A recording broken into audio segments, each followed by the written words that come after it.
Hey everyone, it's Infinity Gamer here, and in this video I'm going to review and explain this Brutal Cities terrain kit.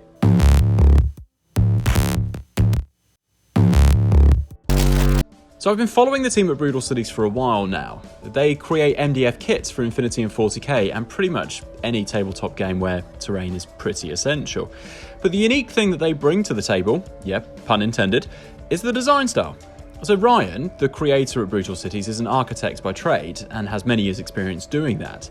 And he also follows the brutalist movement of architecture. Now, brutalist architecture came out of the 1950s and is characterized by kind of the blocky, monolithic concrete, which makes it look really imposing. It's a very distinct design style. It's not for everybody, but that's not the only style that he takes inspiration from and that then translates into the Brutal Cities terrain product range.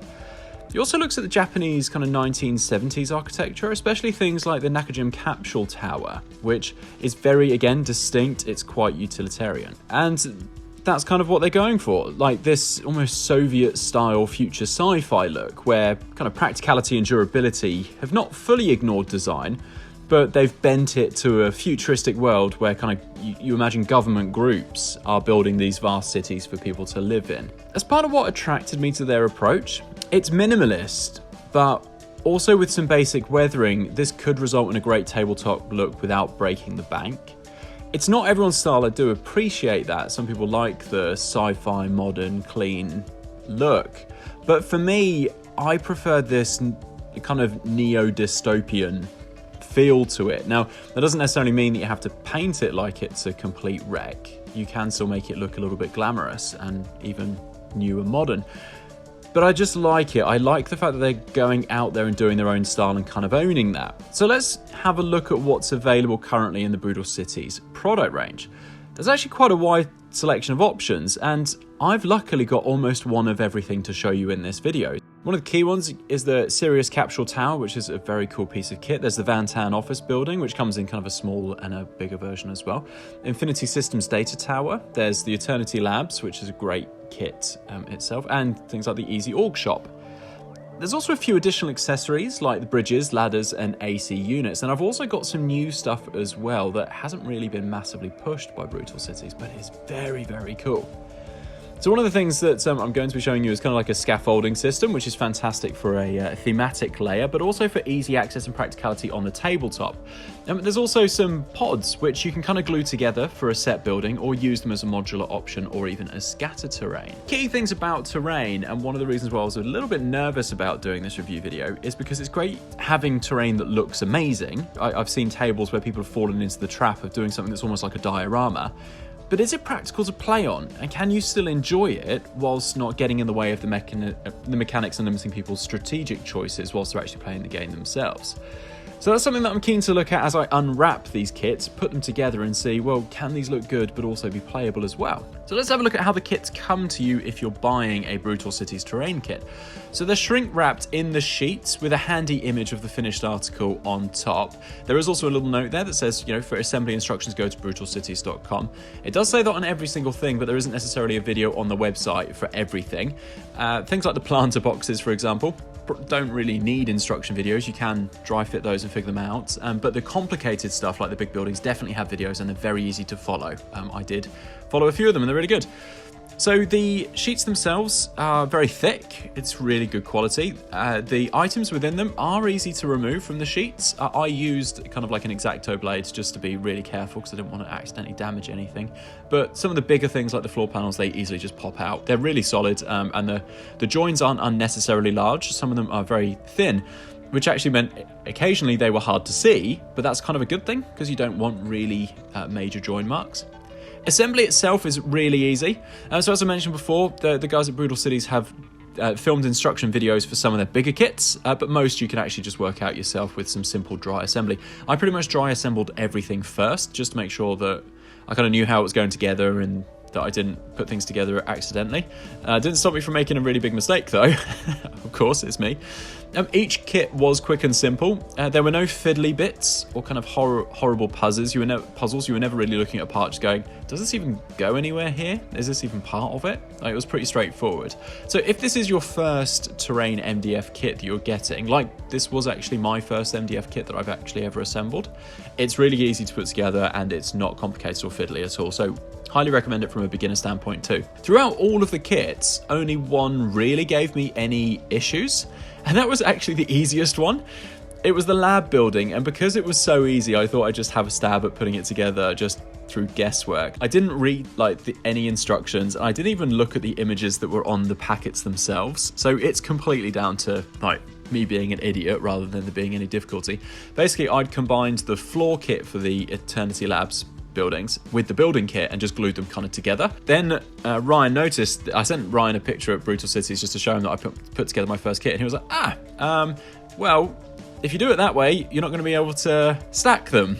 And the floors aren't going to be very easy. So I very urgently pulled them apart again and reassembled them. And that's when I realised that the Eternity Labs kits actually have, even though they might look like the most basic out of all of them, and it's very easy to get drawn to some of the Brutal Cities buildings that are maybe a bit more elaborate, these Eternity Lab ones are actually really good for Games of Infinity and Games of 40k, because you can stack the smaller ones onto the bigger ones.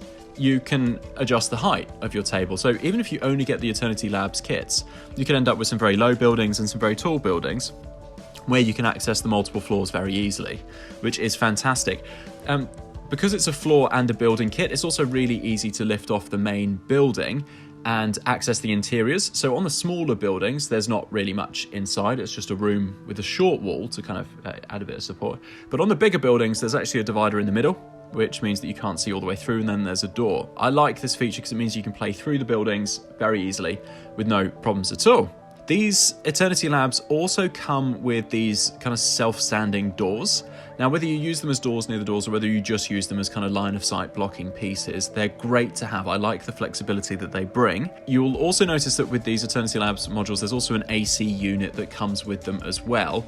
That's fantastic for some rooftop cover. One of the kits that, when I was assembling it, I was really surprised by was the Easy Org shop. Now, when I saw this on the website, it was probably the kit that I was most excited to see because the detailing, the styling is exceptional.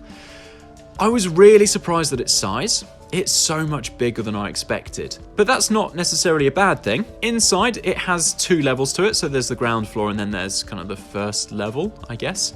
There's an internal staircase for models to be able to walk up from the ground floor up to that middle one. And one of the other, and then you can also lift off the roof to be able to access that second floor, and then there's the balcony side of things too. So I do like this kit. It's very practical from a gameplay point of view and encourages you to use the interiors and makes them easy to access, which I value a lot because I'm very clumsy, but I like to have models inside buildings. Another thing I really like about the Easy Org is the detailing.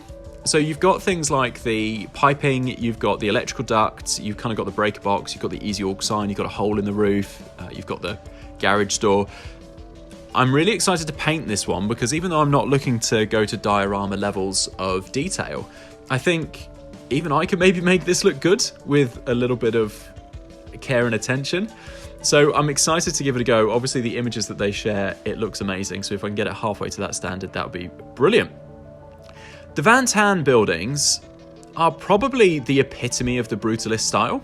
Obviously, there's another one in Brutal Cities kits called the Institute, which I didn't get. Now, to me, that is like when I think brutalism, that is probably exactly what I think.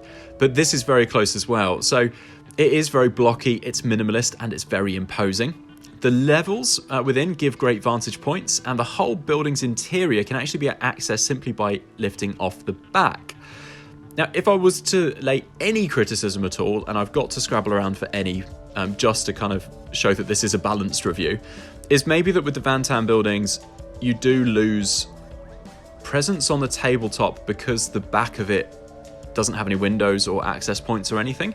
So it looks amazing, obviously with the detailing that they've got with the pipes and some of the blocks as well in the AC unit, but it's a lot of empty space in terms of, I wouldn't necessarily plonk this in the middle of the table because then you're losing 180 degrees of line of sight for models to use it.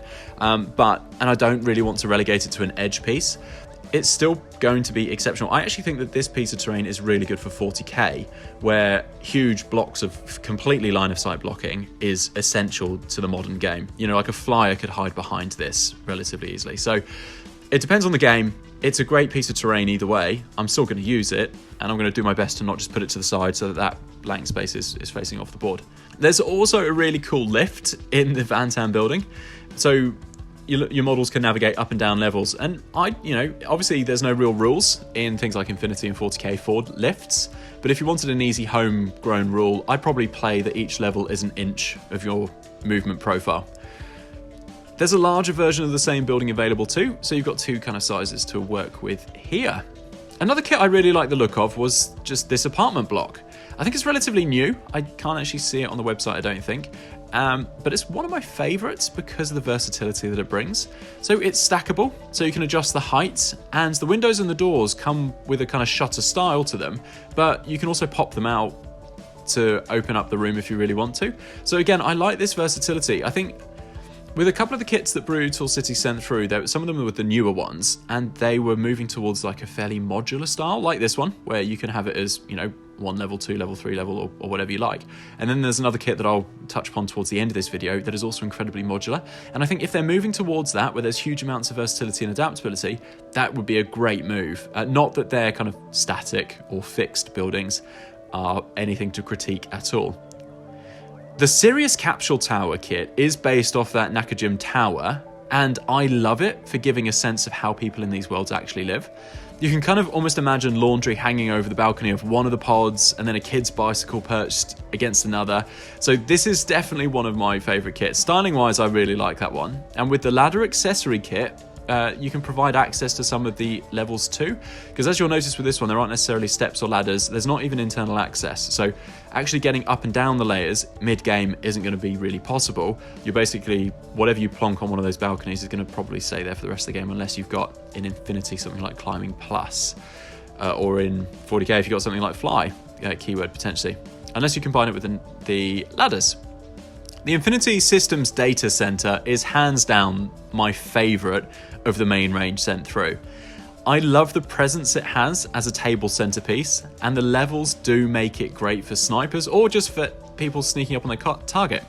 The main tower itself comes away and the door slides up for a cool objective room if you want the door to be able to open and close. Obviously you can take the door out to just have it open all the time. I love this kit, it's brilliant. I'm really looking forward to styling it and putting my own kind of touch on it. Now, I do want to chat about some of the accessory kits before I go into the final couple of buildings, because some of them are pretty essential, and so I think they're definitely worth mentioning, even though they're not necessarily as cool as some of these building kits. So the bridge pack is kind of an essential buy, and comes in the half table terrain bundle that Brutal Cities offer. These are excellent quality and are a great size for most models. So something like, I think it's an S3 profile or above, will struggle to use the bridges, but that's not the end of the world, because you do want to restrict the movement of some of those bigger models. They don't necessarily have to be able to get everywhere. But these are brilliant. They work perfectly with the Eternity Labs module set, and you can very easily just navigate from one rooftop to another. I love bridges because they do give obviously like another dimension, almost literally, that you can play to, but also stylistically they're fantastic. The ladder set is again probably essential for enabling models to access some of the trickier spots, and they look brilliant. So it's not essential in some of the, depending on the kits you buy, because things like the Eternity Labs modules, they do come with a ladder, but it's only on one side of the fort, and some of those buildings are quite big. So what could be quite good is grabbing the ladder pack and then just putting a ladder on the opposite side of the building so that it's quite accessible for different models. Again, some of the other ones, you would probably use ladders just to be able, like the Sirius Capsule Tower, for example, just to access maybe one of the second or third floors using one of the really long tower blocks. So yeah, pretty cool. Like the ladders are good and they're usable, and you probably find a place to put them. The planter boxes are great for blocking some areas like roads, again from bigger models potentially accessing everywhere. And actually once you've added some, I don't know, some trees, whether you go to an aquarium and get some, little plastic trees, or whether you get some modeling trees or something like that. Once you've added those in, they're going to block a lot of line of sight at that lower level as well without being a building. So they won't take up the same footprint as a building, but they'll offer the same line of sight blocking capabilities, and they'll look pretty cool. I'm looking forward to painting those and adding a bit of a personal touch to them too. There's also an AC bundle, which adds another layer of realism to these kits, but it's not an essential. Unlike something like the bridge or the ladder or even the planter boxes, where I'd recommend those just for a variety of levels of terrain. The AC bundle is good because, again, you can add a couple more of those AC blocks to the top of buildings to give some cover.